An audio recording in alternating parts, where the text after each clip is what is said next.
Mwenyekiti wa Umoja wa Maimamu na Walimu wa Madrasa Tanzania UMATA, ambaye pia ni balozi wa amani kimataifa, Sheikh Alif Suria, amewakumbusha Waislamu pamoja na wananchi wote kuendelea kuilinda amani kwa wivu mkubwa, kwa kuwa hakuna maendeleo au maisha bora ikiwa amani itatoweka. Sheikh Arif ametoa wito huo muda mfupi baada ya kuwasili jijini Dar es Salaam akitokea katika nchi za Mashariki ya Kati, ambapo alifanya ziara ya kueneza amani baada ya kukutana na viongozi wa dini katika nchi hizo, watu mashuhuri, kutokana na mzozo ambao unaendelea katika nchi za Mashariki na Kati. Awali yote tumshukuru sana Allah Subhanahu wa Ta'ala, Allah ambaye ametupa neema nyingi sana, ikiwemo neema ya uhai na uzima, lakini vile vile neema ya imani. Wengi wetu washatangulia makaburini sasa hivi, lakini wengi wetu wako mahospitali wanapumua au wanakula kwa mrija, lakini wengi wetu bado hawajatamka kalima tukufu ya la ilaha illallah Muhammadur Rasulullah, bado hawana imani. Allah Subhanahu wa Ta'ala sisi ametupa neema ya imani, tumshukuru sana Allah Subhanahu wa Ta'ala. Lakini vile vile tumombe Allah Subhanahu wa Ta'ala atudumishe na imani, amin, atufishe na imani, amin, atufufue na imani. Amin. Uwe utakavyokuwa, uwe rais, uwe mfalme, uwe waziri, uwe nani, kama huna imani umeangamia. Lakini uwe maskini wa chini kabisa, huna cha kukila, lakini una imani, umefanikiwa. Hii ndio imani yetu. Amen.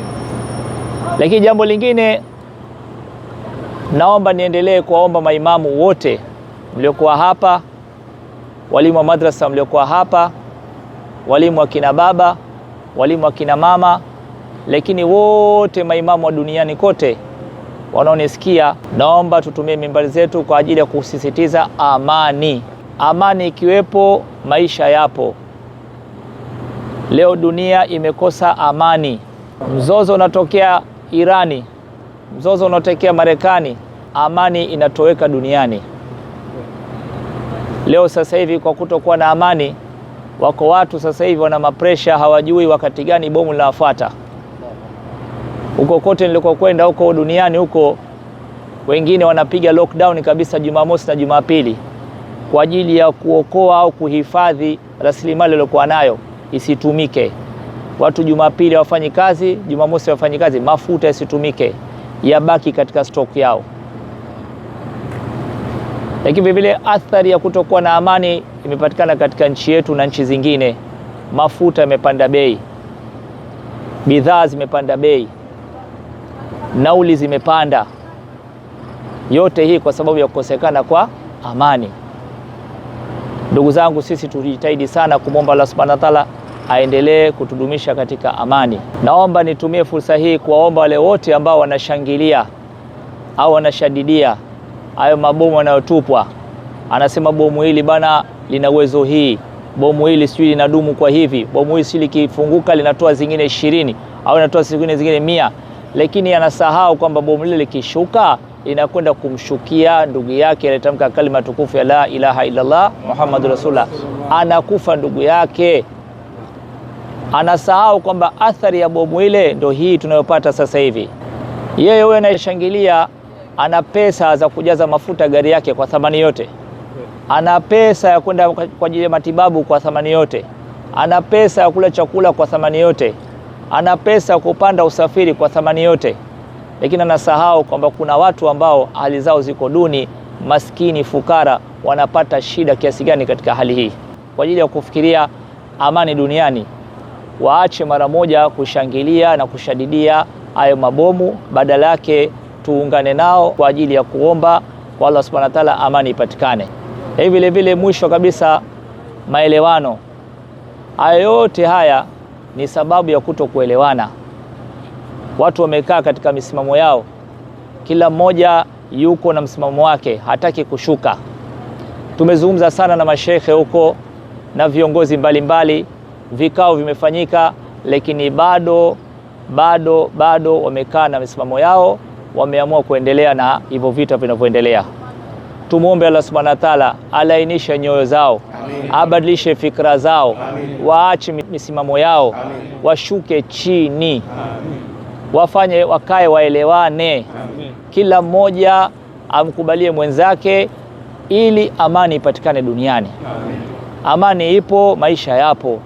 Amani hakuna, maisha hakuna. Lakini mwisho kabisa, naomba nitumie fursa hii kuwashukuru wote ndugu zangu wa Umata, walimu wa madrasa, maimamu, walimu wa upande wa wanawake, wote hawa nyinyi mmekuja hapa kunipokea, na washukuru sana. Hii inaonyesha mapenzi yenu ya dhati kwangu mimi, lakini vile vile inaonyesha uimara wa Umata. Umata iko imara na Umata inaweza kufanya mambo makubwa makubwa. Hii inaonyesha uimara wetu, na tunamwomba Allah Subhanahu wa Ta'ala ajalie uimara huu uendelee, udumu, lakini vile vile mshikamano na maelewano yetu yaendelee, lakini vile vile tuendelee kufanya kazi kwa ajili ya kunufaisha jamii. Allah Subhanahu wa Ta'ala wakubali, Allah wajaze kheri, na wale wote ambao wameshirikiana sisi katika maandalizi ya Allah Subhanahu wa Ta'ala wajaze kheri. Waandishi wa habari vile vile Allah Subhanahu wa Ta'ala wajaze kheri. Tunakuombeni wote inshallah mrejee salama katika majumba yenu. Baadhi ya viongozi wa Umata waliokuwepo katika mapokezi hayo wamesisitiza umuhimu wa amani kwa watu wote na kuahidi kuendelea kuhubiri na kuelimisha Waislamu juu ya umuhimu wa kutunza amani iliyopo hapa nchini. Imepatikana fursa ya mwenyekiti wetu kufikisha ujumbe wa amani duniani, hasa nchi za Mashariki ya Kati, kwa kufikisha ujumbe kwa mamufti na viongozi mbalimbali, watu mashuhuri na wafanyabiashara maarufu ambao wana ushawishi katika nchi zao. Sisi tumetakiwa kuwa ni mabalozi wa amani na uzalendo Tanzania, lakini pia tumeandaliwa kisaikolojia kwamba tujiandae kuwa mabalozi wa amani na uzalendo duniani. Tunamshukuru kiongozi wetu mkuu kwa kufikisha jambo hilo. Abbas Mlilapi, Channel